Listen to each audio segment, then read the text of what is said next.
জুলিবোধ জঙ্গলে সে একাই রাজ করতেছিল।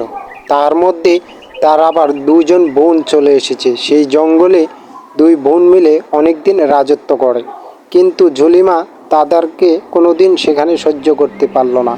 তারপর একদিন জুলিমা বলে, আমি তাদেরকে মেরেই ফেলবো।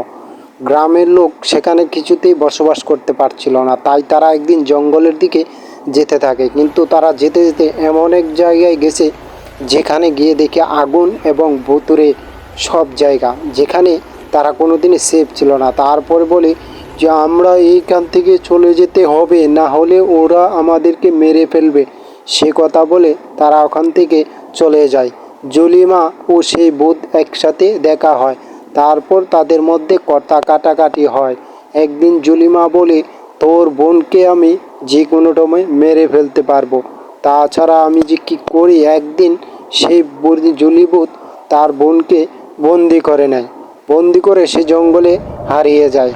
তারপরে তারপরে জুলির ভূতের কাছে সে চলে এসে এবং তাকে একদিন আগুন দিয়ে ইট্টা মারে, যেটা থেকে সে জুলিমা অনেক রাগ হয়ে তাকে খাঁচায় বন্দি করে রাখে। এই নিয়ে এটা হচ্ছে তোর সাজা, তাই তোকে সাজাপ্রাপ্ত আমি তোকে বন্দি করে দিলাম।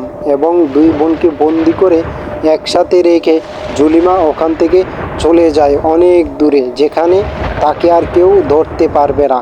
তারা দুই বোন এখন বৃষ্টিতে ভরপুর। তারপর গ্রামের মদন মিয়া বলে, আহ কত শান্তি পেলাম, আজকে যে পৃথিবীটা কত সুন্দর লাগতেছে সেটা আমি নিজেও বলতে পারবো না, কারণ আজকে থেকে আর কোনো ভূতের ভয় নেই।